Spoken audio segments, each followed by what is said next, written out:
जय हिंद दोस्तों, स्वागत है आपका जीके जीएस के एक नई वीडियो में। आप देख सकते हैं ये जो टॉपिक है ये एसएससी मल्टीटास्किंग स्टाफ यानी एसएससी एमटीएस 2/5/2023 में पूछे गए प्रीवियस ईयर क्वेश्चन पेपर है ये। ठीक है, तो चलिए स्टार्ट करते हैं और देखते हैं। पहला सवाल है कि भारतीय संविधान का अनुच्छेद 17 जो है डैश से संबंधित है। भारतीय संविधान का अनुच्छेद 17 डैश से संबंधित है। किससे संबंधित है 17? तो 17 जो है, ठीक है ना, 17 आपका अस्पृश्यता के उन्मूलन से संबंधित है। अस्पृश्यता के उन्मूलन यानी अंत से, ठीक है। और अनुच्छेद इसमें जो है 17, ठीक है, अनुच्छेद 17 किससे है? अस्पृश्यता के अंत से या उन्मूलन से। और शिक्षा का जो अधिकार है, ठीक है, ये आपका अनुच्छेद 21 क है, ठीक है, अनुच्छेद 21 क से संबंधित है।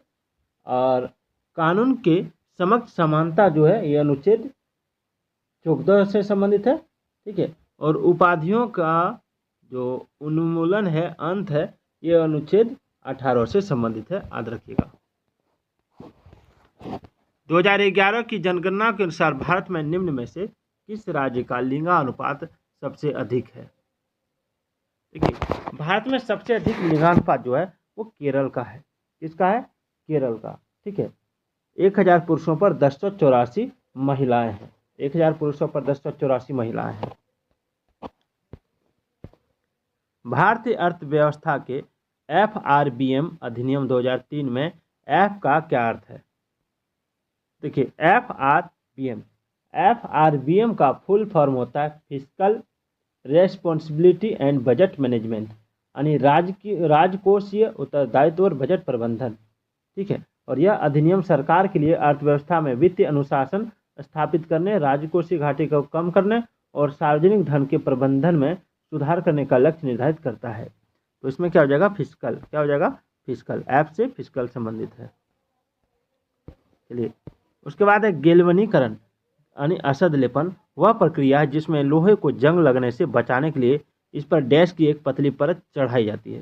देखिए, इस पर जो पतली परत चढ़ती है वो जस्ते की चढ़ती है। किसकी चढ़ती है? जस्ते की। चलिए नेक्स्ट देखते हैं। जिंक बोल सकते हैं आप।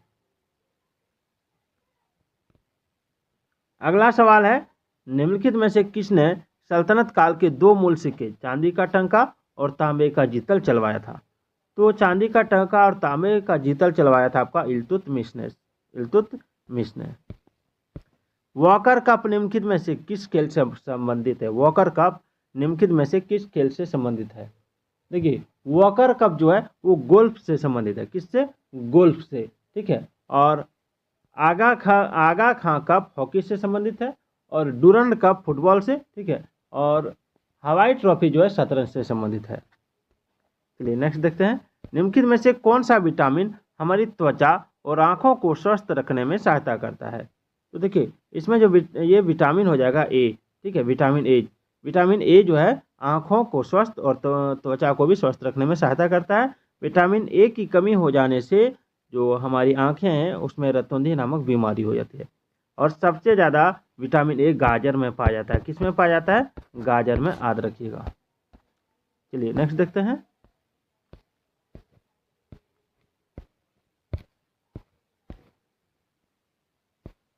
अगला सवाल है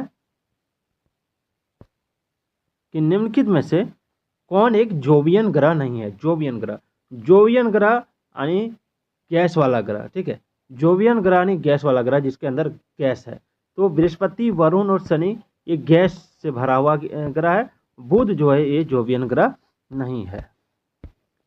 नवंबर 2022 तक निम्नलिखित में से कौन सा राज्य भारत में कपास का अग्रणी उत्पादक है? तो नवंबर 2022 तक गुजरात जो है कपास का अग्रणी उत्पादक है। कौन है? गुजरात, याद रखिएगा।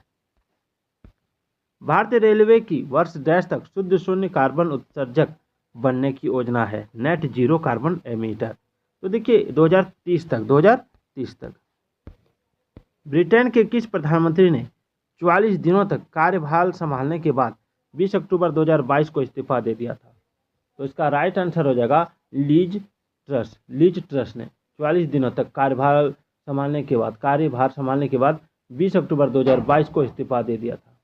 और उन्होंने इस पद पर 6 सितंबर 2022 को शपथ ग्रहण की थी और उनके स्थान पर उन्हीं की पार्टी के ऋषि सुनक ब्रिटेन के प्रधानमंत्री 25 अक्टूबर 2022 को बने थे। उनकी पार्टी का नाम था कंजर्वेटिव पार्टी। दिल्ली नगर निगम विधेयक 2022 का उद्देश्य दिल्ली के 10 नगर निगमों को एक इकाई में एकीकृत करता है, जिससे तालमेल और राजनीतिक योजना और संसाधनों के इष्टतम उपयोग के लिए एक मजबूत व्यवस्था सुनिश्चित की जा सकेगी। तो इसका आंसर क्या होगा? तो दिल्ली नगर निगम विधेयक 2022 का उद्देश्य दिल्ली के तीन नगर उत्तरी दिल्ली नगर निगम, दक्षिणी दिल्ली नगर निगम और पूर्वी दिल्ली नगर निगम को एक इकाई में एकीकृत करना है। ठीक है, याद रखिएगा। वर्ष 2011 की जनगणना के अनुसार नई दिल्ली जिले की साक्षरता दर कितनी है? तो वर्ष 2011 की जनगणना के अनुसार नई दिल्ली जिले की साक्षरता दर पूछी गई है। नई दिल्ली जिले की साक्षरता दर, देखिए इसमें जो राइट आंसर हो जाएगा वो हो जाएगा आपका 88.01%। भारतीय राष्ट्रीय कांग्रेस के निम्नलिखित अधिवेशनों में किस अधिवेशन की अध्यक्षता पहली बार एक महिला ने की थी? तो कलकत्ता 1917, कलकत्ता में यह अधिवेशन हुआ था 1917 में, जिनकी अध्यक्षता पहली बार एनी बेसेंट ने की थी, एनी बेसेंट ने। ठीक है, और अगर भारतीय महिला के बारे में कहा जाए तो वो क्या हो जाएगा? सरोजिनी नायडू, याद रखिएगा। भरतनाट्यम नृत्य किस राज्य से संबंधित है?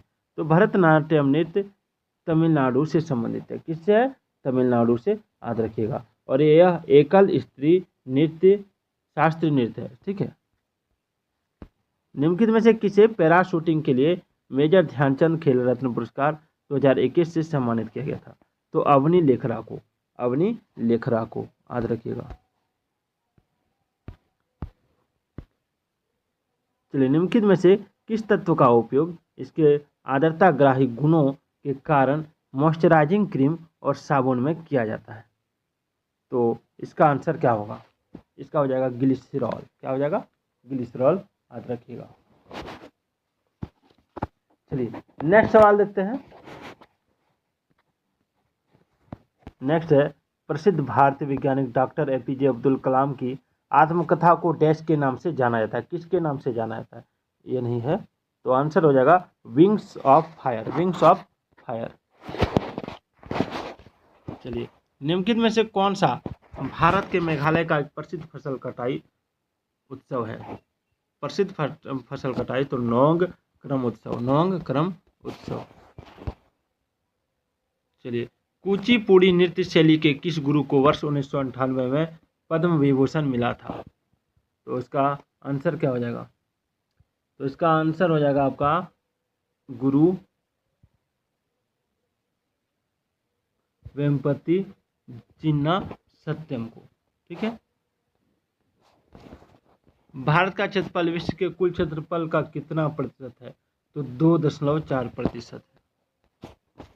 मनुष्य के आरंभिक विकास के प्रागैतिहासिक काल को सामान्यतः डैश के नाम से जाना जाता है? पूरा पाषाण काल, ओल्ड स्टोन एज के नाम से। भारतीय संगीतकार और कंपोजर पंडित शिव कुमार शर्मा डैश के एक सर्वश्रेष्ठ प्रतिपादक थे? देखिए ये सवाल बार बार पूछा गया है, ये जो सवाल है बार बार पूछा गया, घुमा फिरा के पूछा गया, तो संतूर वादक हो जाएगा। वर्ष 1922 में गठित स्वराज पार्टी के अध्यक्ष कौन थे? तो वर्ष 1922 में गठित स्वराज पार्टी के अध्यक्ष चितरंजन दास थे। चलिए आगे देखते हैं। उसके बाद है 25 नंबर सवाल कि पटदकल में जैन मंदिरों का निर्माण डैश वंश द्वारा करवाया गया था? तो राष्ट्रकूट वंश हो जाएगा, राष्ट्रकूट वंश। तो दोस्तों आज का ये वीडियो कैसा लगा कमेंट जरूर कीजिएगा।